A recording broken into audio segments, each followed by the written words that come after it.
Hare Krishna, I'm very happy to be with you today.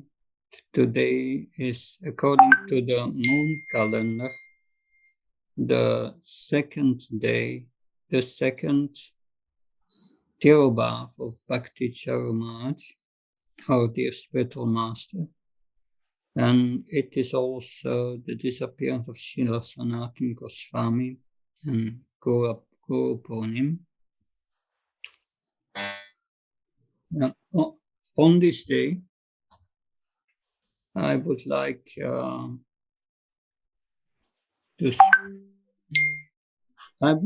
speak on a verse of Sri Chaitanya Charitamrita. So this verse describes the inner feelings of a pure devotee, and that it is a commentary by Sri Chaitanya Mahaprabhu himself on the third verse of Shikshastikam. We know that Lord Chaitanya did not write any scripture, but he left us 8 verses of Shikshastikam. These were the only verses he personally composed. So we will read now his commentary. So it's a commentary of the third verse of Shikshastikam. Trinata Pishanachna, Taura Visation, Aman Amadadina, Kirtanya Sada. So this one who thinks himself lower than the grass, who is more tolerant than a tree, who does not expect personal honor, but is always prepared to give all respect to others, can very easily always chant the holy name of the Lord.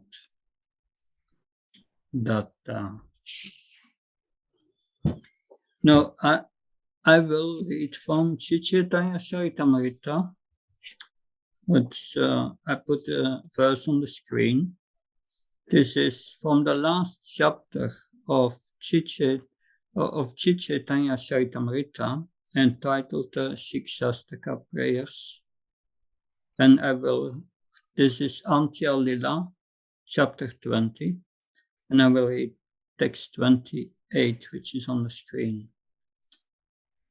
Jaya Jaya Chaitanya Jaya Nityananda. Jaya Jaya Chaitanya Nityananda. Jaya Advaita Chandra Jaya Gaura Bhakta Vrinda. Jaya Advaita Chandra Jaya Bhakta Vrinda. Jaya Jaya Chaitanya Jaya Nityananda. Jaya Jaya Shri Chaitanya Jaya Nityananda. Jaya Advaita Chandra Jaya Gaura Bhakta Vrinda.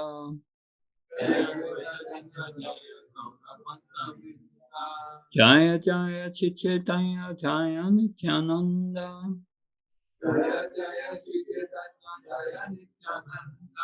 Jaya Advaita Chandra Jaya Gaura Bhakta Vrinda.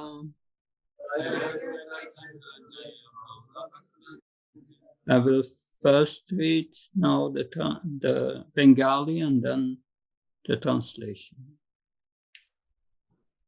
Premera svabhava yan premera sambandha Samane Krishna more nai prema ganda. Wherever there is a relationship of love of Godhead, its natural symptom is that the devotee does not think himself a devotee. Instead, he always thinks that he has not even a drop of love for Krishna. I repeat it once again.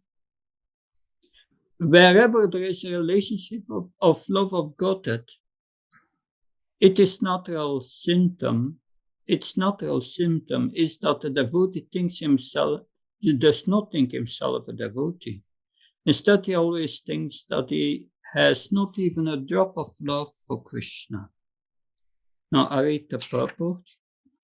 Srila Bhaktisiddhanta Saraswati Thakur comments that persons who are actually very poor because they possess not even a drop of love of Godhead or pure devotional service, falsely advertise themselves as great devotees, although they cannot at any time relish the transcendental bliss of devotional service.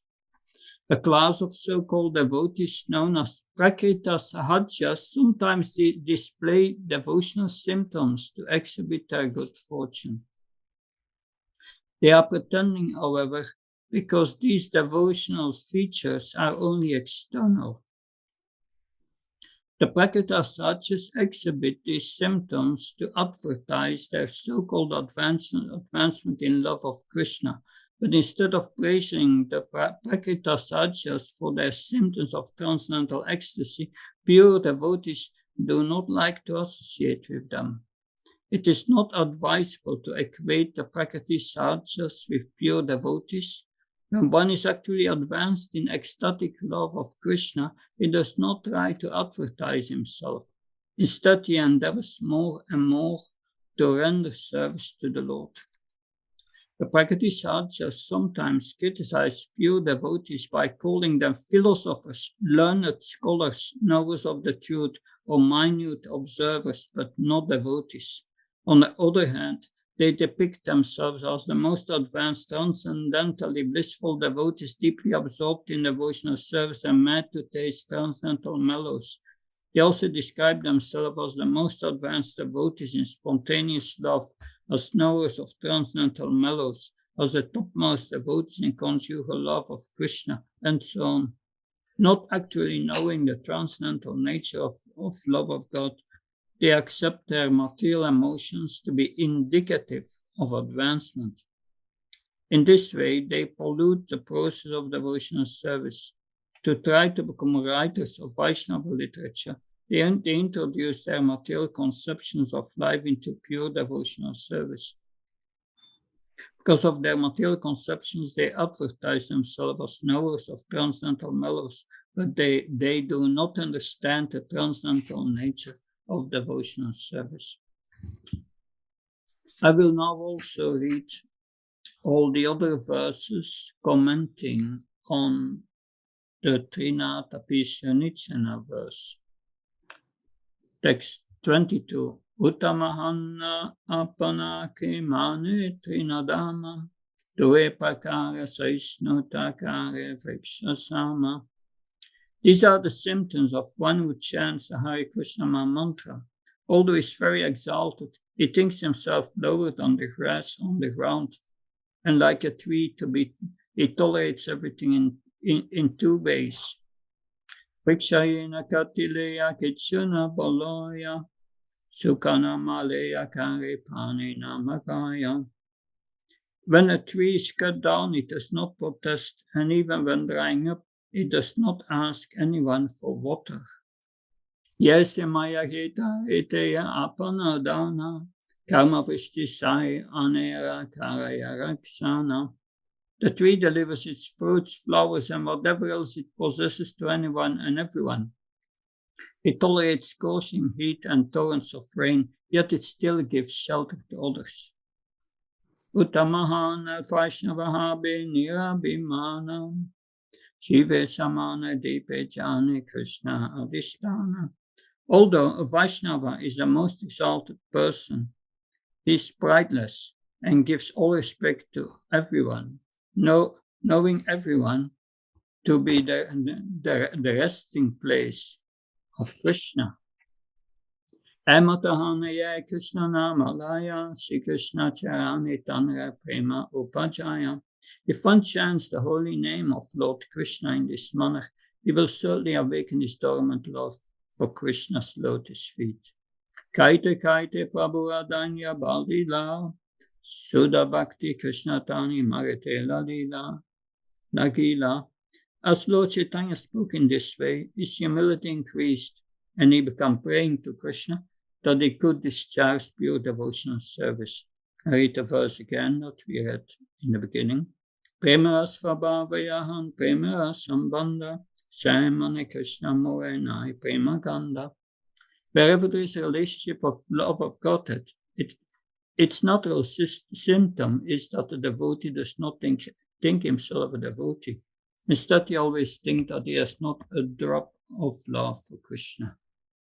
Omayana Timandasya Chinanzana Shalakya Sakshan Militam Yena Tasmai Sigurave Nama Chitchetayamano Vistam Stapitam Yena Bhutali Swamrupka Kadamayam Dadati Svapadantikam Vandiyam Shiyoda Padakam Lam Shigom Vaishnavamsha Shilpam Jagajatam Sagan Ragnatam Pitam Tam Sajivam Sadvaitam Savadutam Saitam Sri Krishna Chaitanya Devam Sri Radha Krishna Padan Sakanalita Shivasnakam Vitams He Krishna Karuna Sinudina Banutiyat Pate Kopesha Kopka Kanta Radha Kanta Namastate Tapta Kansana Gaurangi Radhe Vrindavanishvre Vishamani Sutta Devi Pranamana Haripi Pancha Kalptu Vishakri Pasan Vivsha Patnam Pavanabhyo Vaishnavyo Namaha Jaya Sri Krishna Chaitanya Prabhu Nityananda Shri Advaita Gadadhar Shivasadi Gaura Bhakta-vrinda Hare Krishna Krishna Krishna Hare Hare Hare Ram Ram Ram Hare Hare Namo Vishnupadaya Krishna Prasthaya Bhattale Srimate Bhakti Vedanta Swami Namini Namaste Saraswati Devi Gauravani Pacharani Nirvishesha Srinyavadi Paskachaya Desatana Srila Prabhupada.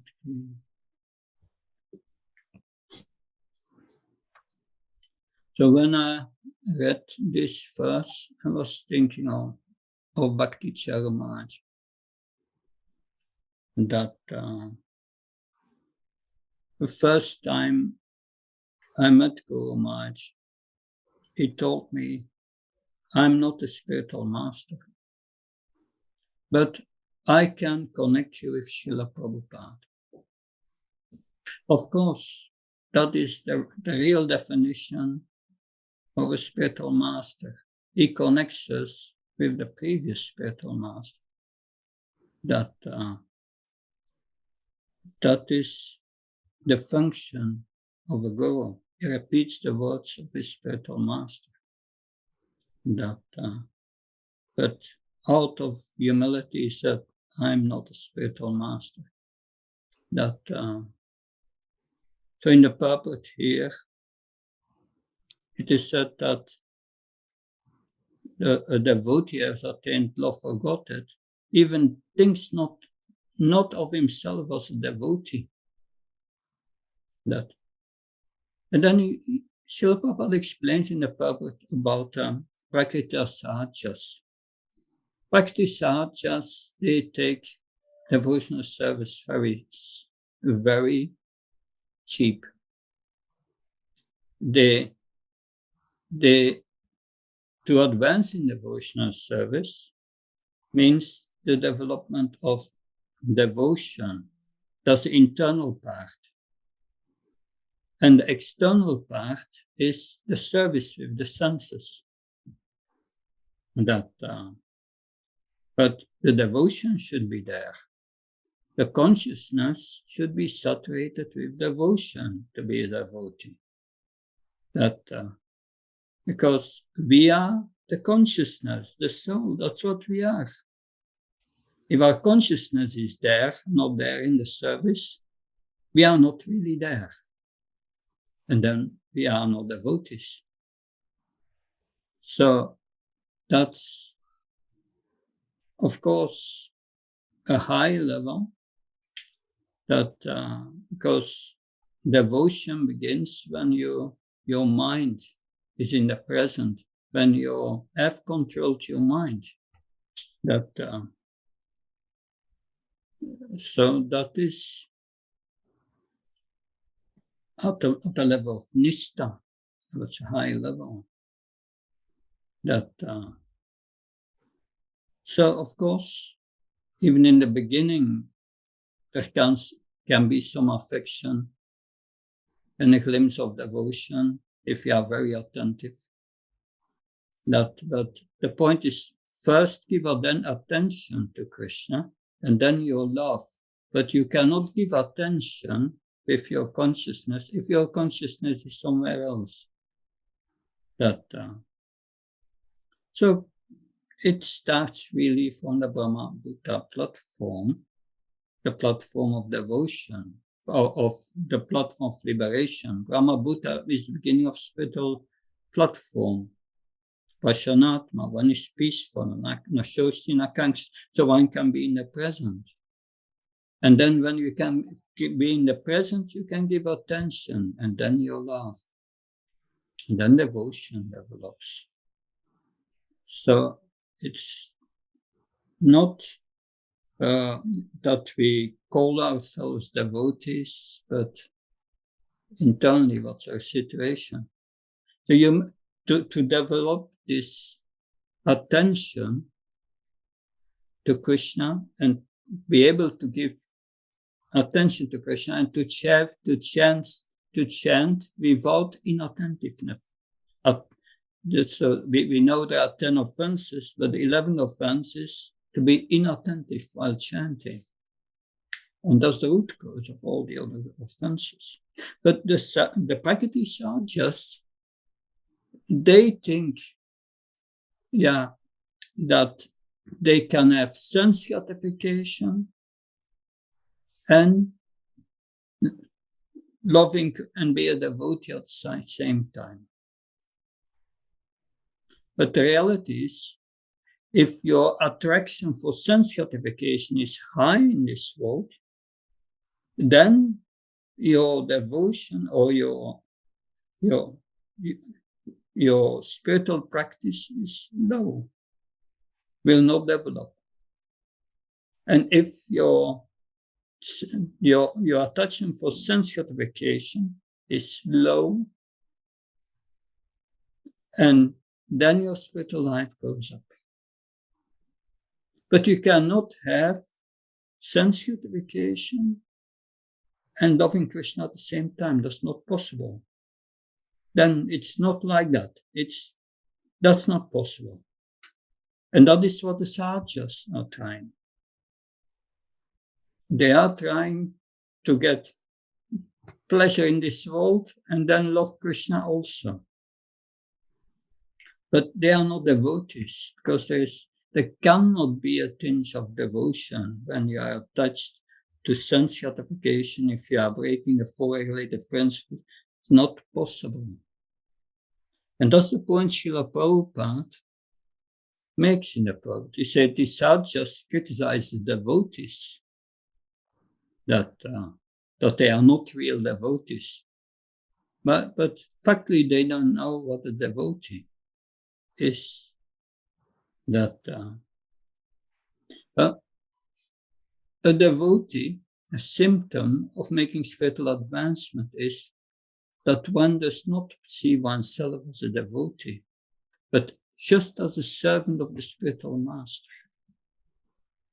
I'm going to read you now an offering of Bhakti Charu Maharaj, written in 1987. Bhakti Charu Maharaj was at that time 10 years in the movement. Many of us are more than 10 years in the movement. But that does not mean we are on a high level of spirituality. But this offering shows that he had the qualities of a pure devotee, even after 10 years in the movement. Of course, Srila Prabhupada gave him the mission to translate the Srimad Bhagavatam in Bengali. And that translation of the Bhagavatam in Bengali, it's a very intense work, very intense work. You have to go very deep in the Bhagavatam. And we can see after 10 years in the movement, what a level of humility he had developed. I'm reading this offering of Bhakti Maharaj to Srila Prabhupada, in which he clearly identifies himself just as a humble servant of the spiritual master, completely dependent on the spiritual master. He writes, if I do not remain true to you, Srila Prabhupada, I lose everything that I spiritually gained. Then my heart will become hard as a thunder, and my consciousness will become eternally maimed. What little knowledge about the spiritual, with a little knowledge of the spiritual sky, I think myself to be a liberated soul, not knowing that I'm just a conceited fool. I'll forget forever my ultimate goal. Lust, great anger, and other vices, with their incredible force, will invade my heart, soldiers of Maya, enemy of Krishna. They will mercilessly tear my consciousness apart. I'll fall out of your grace, which flooded the earth.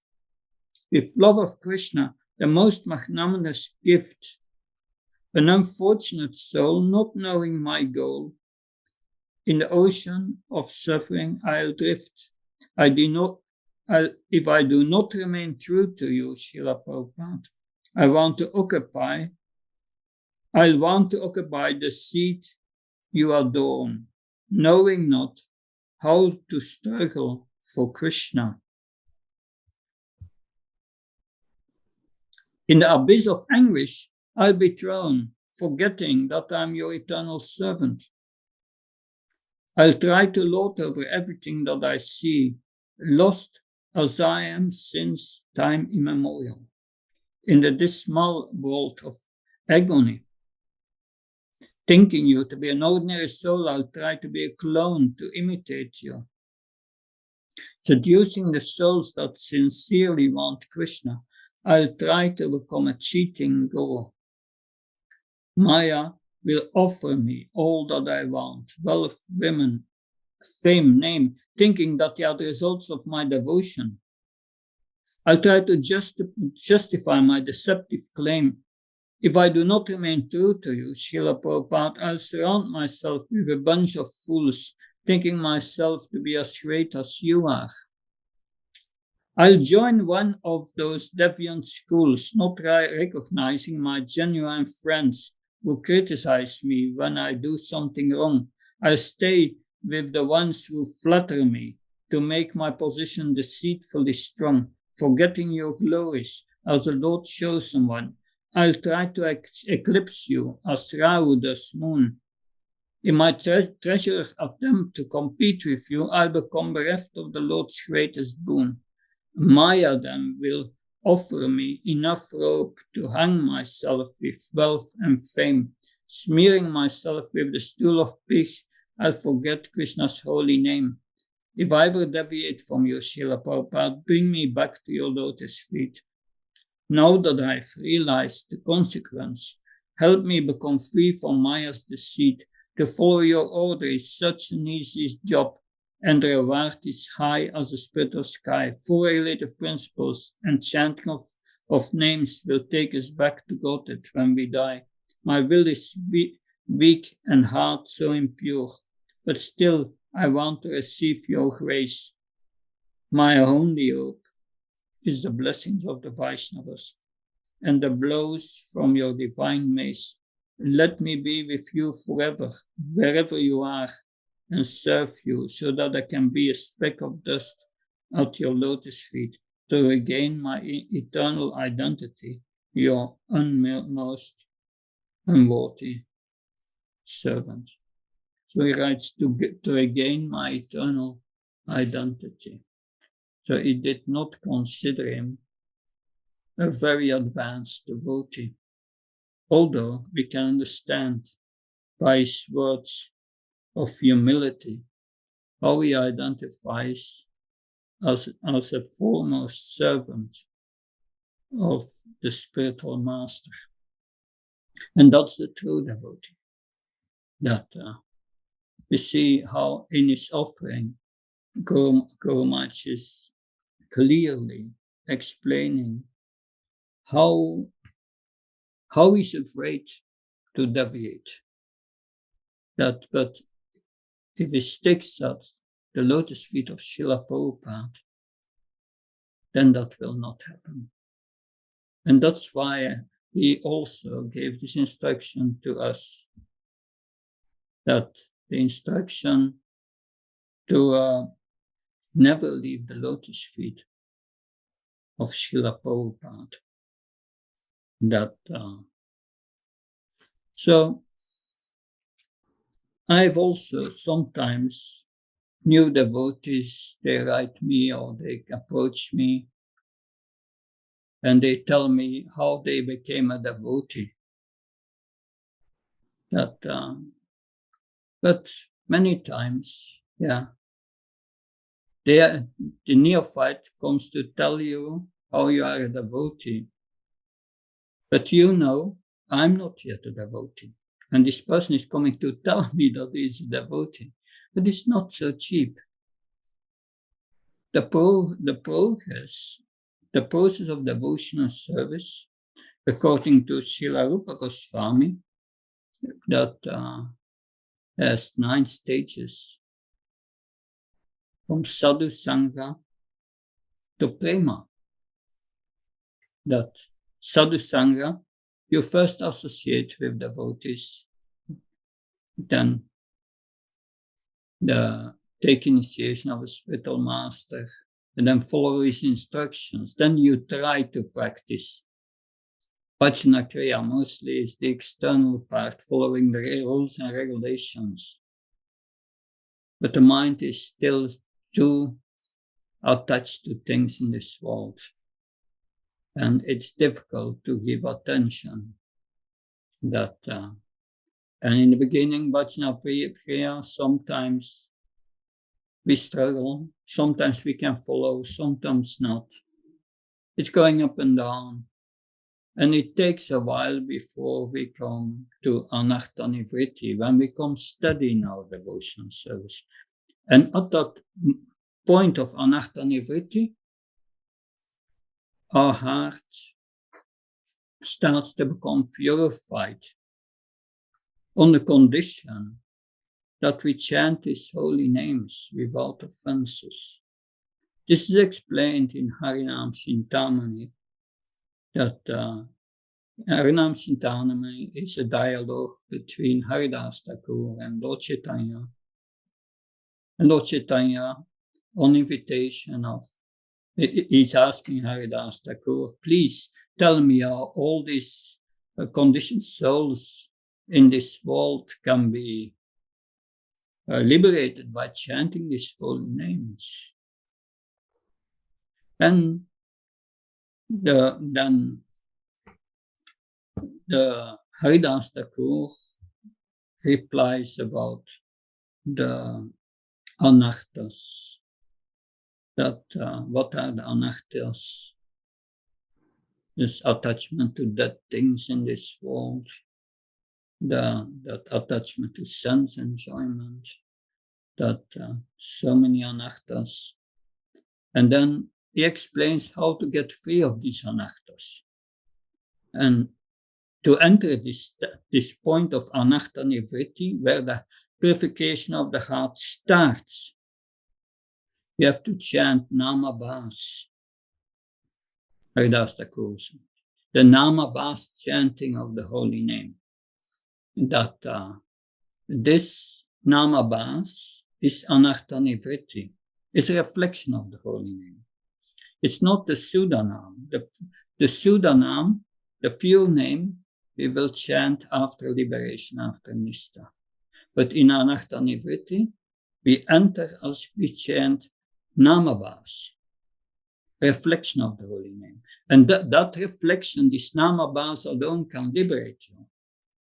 But you have to chant it without offenses. And Haridas Thakur speaks about, it says like, there was a Muslim and he was, its body was penetrated, injured by a tusk of a boar. And while he was dying, he was chanting, Haram, Haram. But in Persian or Arabic means abominable. But Hara and Ram is there in the name. This is the holy names of Krishna. But he was not thinking out these holy names. He was saying Haram, Haram. But he was chanting these holy names without offense. He was not chanting to get something out of it. And that purified him. And he got liberation just by chanting without offenses. That, other examples. For the example of Sisupal. Sisupal, he was blaspheming Krishna up to 100 times. But he was concentrating on Krishna. He was chanting Krishna's name over and over again, but not to get something out of it. And although he was an enemy of Krishna, he got impersonal liberation. He did not go to the spiritual world, but therefore you have to develop devotion first. But that's the potency of the spirit, of the holy name, if we chant it without offenses. There are these 10 offenses against the holy name. And all these offenses, they are about respect. Giving respect to the devotees who preach the holy name. Giving respect also to the holy name, not thinking it's imagination or misuse, abuse it for sense gratification, doing sinful activities and then think I will become purified. And respect for the spiritual master. And respect for the Vedic literature and literature in pursuance of the Vedic verse. So it's all about respect. Why can't we chant without offenses? Because of disrespect. Disrespect to the holy name, to the spiritual master, to the Vedic scriptures, and to the devotees. Especially making offenses to the devotees blocks your spiritual advancement. That's the mad elephant offense, the greatest offense, which blocks your spiritual advancement. And respecting the scriptures. Respecting the scriptures means that you follow them. That respecting the spiritual master means following his instructions.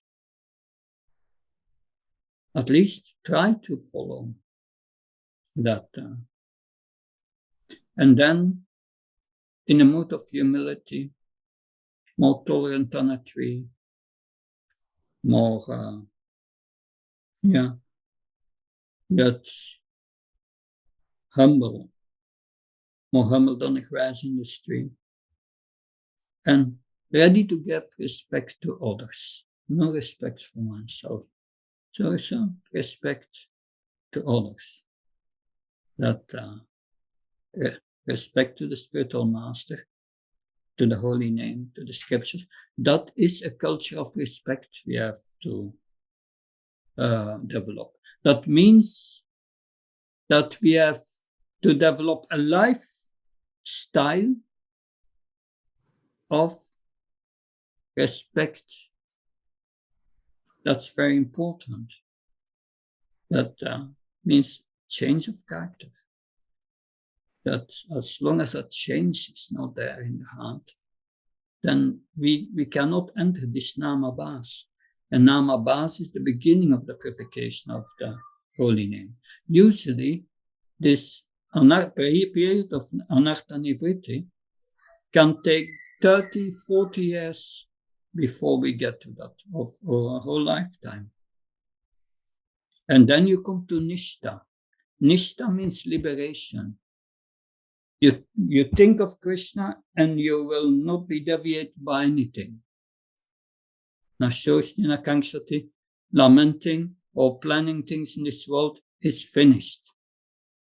That's a very high platform. So as long as we have not that platform, we are Kanishta beginners. Well, and our service is merely external. Because then we become Madhyam for Adhikari. The Madhyam Adhikari is described. So the Madhyam is a liberated person. It's described as the second class devotee, that the Madhyam, and on that platform, Javier Yogendra explains to King Nimi in the 11th canto. Such a Madhyam Adhikar, he sees 4 categories. He sees Krishna and tries to develop love for him. And then he sees the devotees and tries to develop friendship for them. He sees the innocent, those who are not envious of Krishna. And he tries to uplift their consciousness, to bring them to Krishna consciousness. And he avoids the atheistic. That's also what Krishna says in Bhagavad Gita. We should not explain it for those who are envious, not austere. Those who are envious of Krishna, we avoid. So that is the Madhyam Adhikar. He sees these 4 categories. And Srila Prabhupada instructed us to act as an Madhyam Adhikar. Because the Madhyam Adhikar, he sees these 4 categories. He feels compassion for the innocent and also for all others. But he gives Krishna consciousness to others. He's a preacher. Therefore, but we should all act as preachers in this movement. That is very important, and that's the most important thing, that we take, not just that we try to become devotees, that we take part in this preaching. When I was in the Ukraine 20 years ago, something like that, I was preaching in the Ukraine. I'm preaching there for the last 20 years. And I wrote back to Guru Maharaj, I would like to come to your Vyatsa Puja festival or Srila Prabhupada's Memorial Festival in Ujjain. Should I come? But I wrote him, I'm now in Ukraine preaching. And he replied my email within 10 minutes. And he wrote 1 line. You stay where you are preaching in the Ukraine. This is not so important. So the preaching was important. If we act as a Madhyam Adhikar, we will get the mercy of Krishna. And then this Anartha Nivritti will take place. But acting as a Madhyam Adhikar does not mean you are a Madhyam Adhikar. No, not at all. That happens when the heart is pure. So we must act as a Madhyam Adhikar preaching. Therefore, everyone in this movement, or everyone who is connected with this movement and the service, is preaching. Because the purpose, the condition is that the purpose of our temple is to preach to others. That was Srila Prabhupada's intention. Therefore, we must assure that in our temples that it's purpose-driven yatra. Our temple must have a clear purpose for preaching. And everyone engaged in the temple is then preaching. The pujari is preaching, he's doing his puja.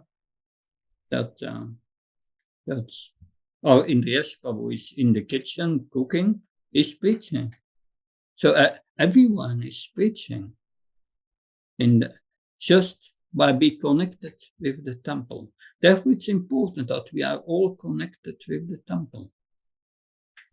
Because then we get the mercy of Krishna. How to get the mercy of Krishna? That Krishna gives his mercy in the form of self-realized intelligence. What does it mean? Tesham satayuktam bachtam pitipavakam dadami buddhyogantam yena mamupiyantite. Krishna gives us realization through the heart when we serve him with a little love. How does he do that? Teshane van de kampta mamakyan shamtama nasa jamat nibavas to garnet. If the touch of knowledge is going into the heart, and it purifies us from all our ignorance. But that is anartha nivritti. But Krishna says, I do it when you give me pretty purvakam, a little love. But the problem is, we even don't have that little love. But Krishna says also that Vinapanapadna Pariprishna Sevya Protection Tegnam Chanas that production. If serve the spiritual master, inquire from him submissively. And serve the spiritual master means follow his instructions. If we follow Krishna's instructions, and then we can get his mercy. What are the instructions of the spiritual master? It's the instruction of Sanatana Goswami, which we find in Nectar of Devotion, Bhakti Rasamrita Sindhu, 65 items of devotional service. The first 10 items are things to do: accepting a spiritual master, follow his instructions, fasting on Ekadashi, so many things. And the second thing are things not to do. Give up sinful life, so many points are made there. And then he gives 44 other items which are related to devotional service. So that's called Vaidhi Sadhana Bhakti. Sadhana Bhakti is devotional service in practice. We try in practice. That's what it means. It's like a mother, as a little baby, a little child, 3 years old, and the child is imitating the mother, cooking at an imitation kitchen. So that's what we are doing. We are trying, but the internal is not there. Only the external, but we do it out of love for the spiritual master. And Krishna is pleased with that, if we try that. Immensely pleased. And therefore, Tadami Buddhi Yogandam. Therefore, it gives us realizations to the heart. Just by pleasing the spiritual master. That pleasing of the spiritual master by following his instructions, Krishna accepts as the same as Priti Purvakam, a little love. So that's very important to understand. And the practice sadhus, they don't have this understanding. They have the arrogance that I can immediately absorb myself in spirituality, and they don't know what it is. It's only external. And some dress as gopis, and they think, yeah, okay. I remember this is 96, the first time I was in Calcutta in the temple there. I arrived, and one of the people who went to visit daily the temple was such a Prakati Sahaja. He was dressed as a gopi and he had a beard. It was very weird. But this is Sahajas. Yeah. internally, it's not there. And that's the problem. And we should not make the same mistake and thinking that we are devotees. Devotees means devotion. We are practicing devotees, aspiring devotees. And that's the difference between a neophyte and an advanced devotee. An advanced devotee knows what is what. That devotion is not cheap. If you have attained the platform of liberation and you go beyond, then quickly this love develops. Ruchi comes. We have seen that. That's also explained in the Bhagavatam, in the Atmaram verse. In the Atmaram verse, there you have Sukadev Goswami is just coming out of the womb of his mother. He was there 16 years. He came out of the womb. He went to the forest. But then the disciples of Vyasadeva were sent by Srila Vyasadeva to the forest to recite verses of the Bhagavatam, like Tavagatamritam Tapta Jivanam Kavrititam Kalmasapam, verses describing Krishna and his pastimes in Vrindavan.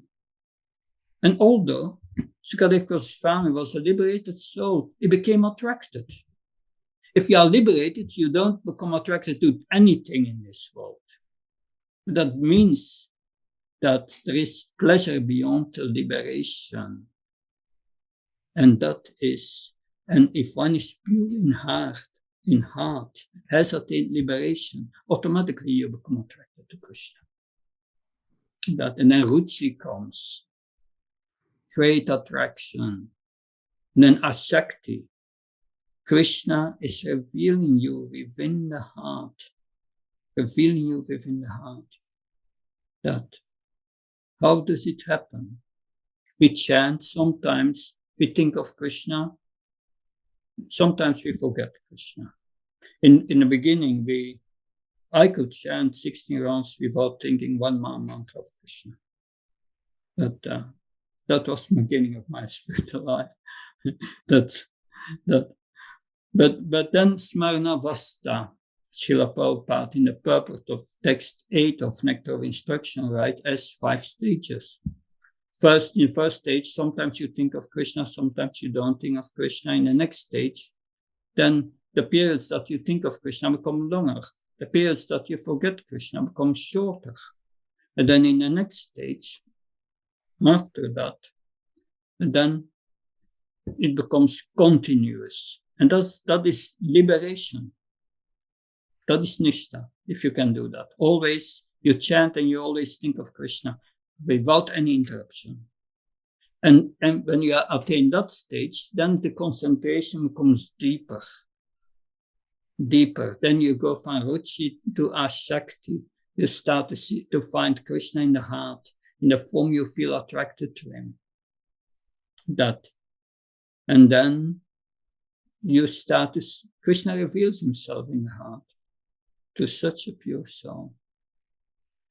And you start to become attracted to his beauty, to his sweetness.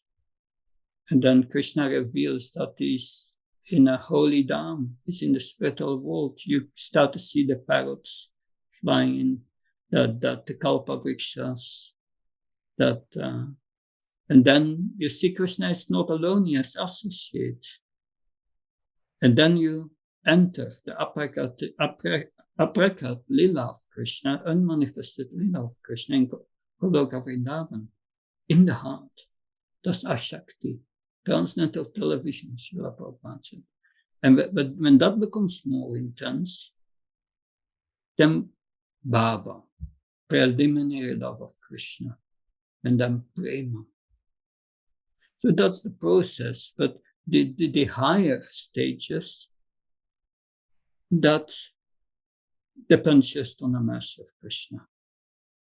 But by following Vaidhisana Bhakti, we can come to liberation and to Madhyamadikar, the real Madhyamadikar of realization. And Srila Prabhupada says we should at least try to come in this life to that level of consciousness. So we see that by studying Guru Maharaj's offering to Srila Prabhupada, we can clearly see that he was already on a higher platform, even after 10 years in this movement. He was not an ordinary soul. That he has been sent to this world to assist Srila Prabhupada. And today we are remembering him and feeling separation and trying to struggle and follow his instructions to the best of our possibilities, capabilities. Any comment, question, please?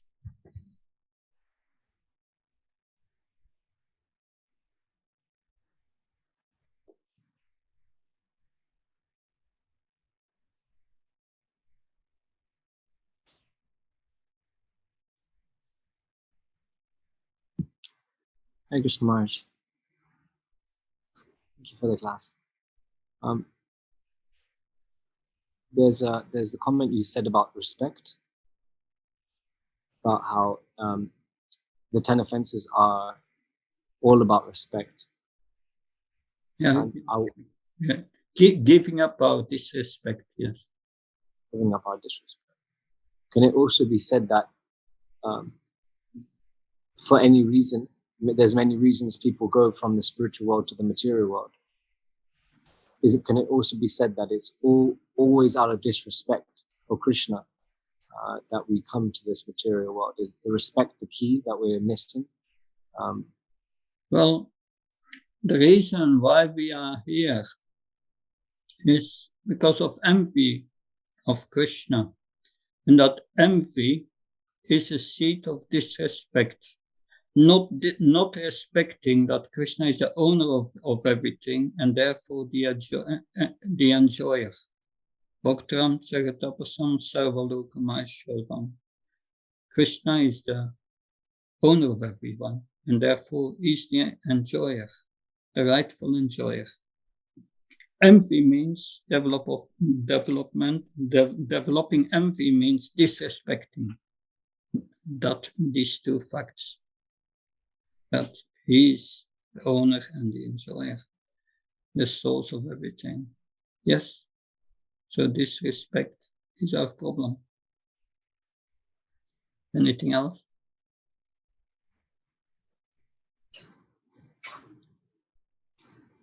If a person comes out of curiosity to the material world, is it still out of disrespect?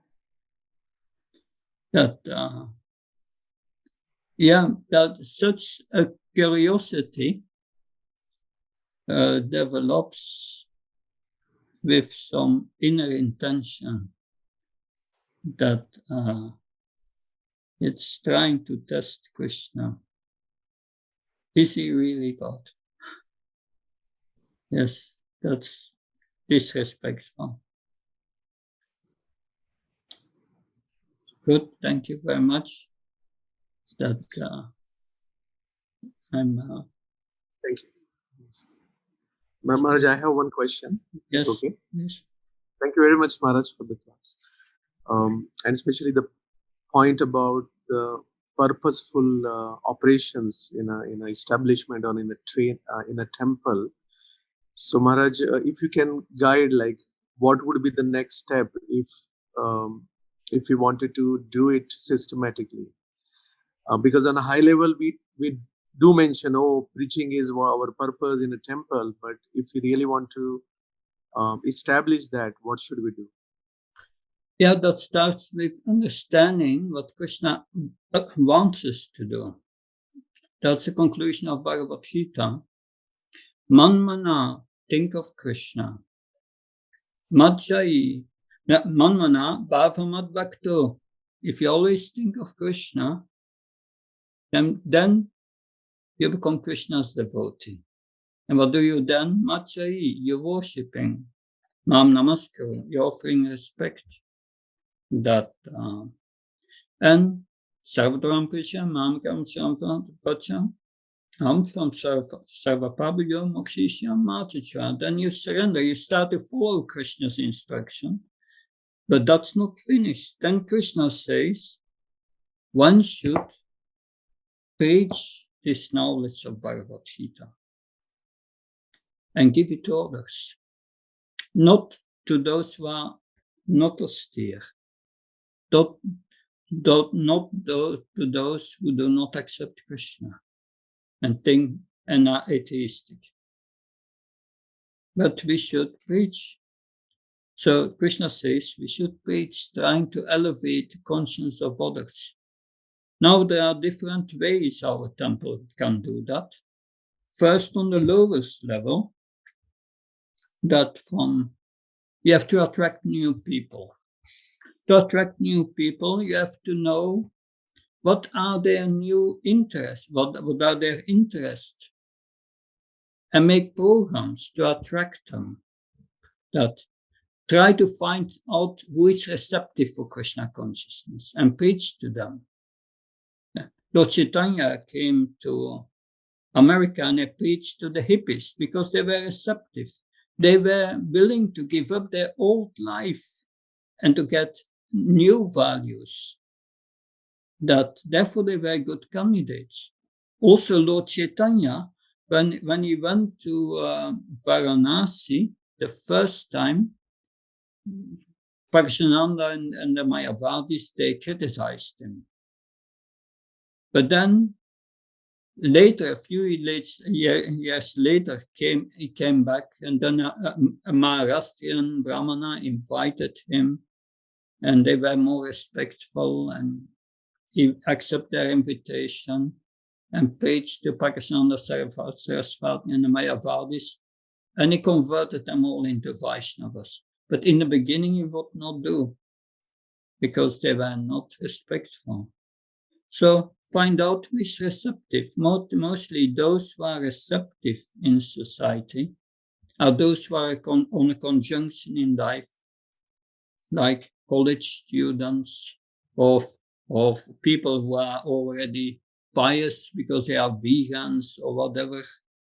But you have to find out, do marketing, and then organize programs that address their needs and concerns. And then, but that's the first level, but we have also, to become preaching means also elevating also the devotees' consciousness. Bring the congregational members to the level of initiated devotees. Increase the commitment of all those who are coming to the temple. That increasement of commitment, so that they become core devotees and help pushing forward the preaching mission and go out and preach and organize preaching programs. So it's also in our congregation, we must have programs of education to increase their level of education and commitment.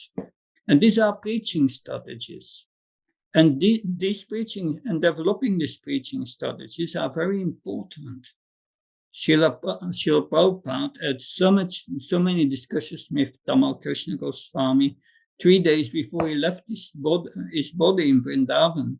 Bhakti Swarup Damaraj came, and yet until late in the night he was discussing the organizing of the preaching. So we need to discuss that in our temple and make a plan for the temple. What's our purpose? How are we going to preach? And that is different for each prayer. Each temple, the situation may be different. So that's what I could say, Purnachandra Prabhu. Is that okay? Yes, Maharaj. Thank you very much. Okay. Thank you. Srila Bhakti Swami Maharaj ke, Srila Prabhupada ke, Shri Gaura Premanande. Jesus, Bhakti Prabhav Maharaj ki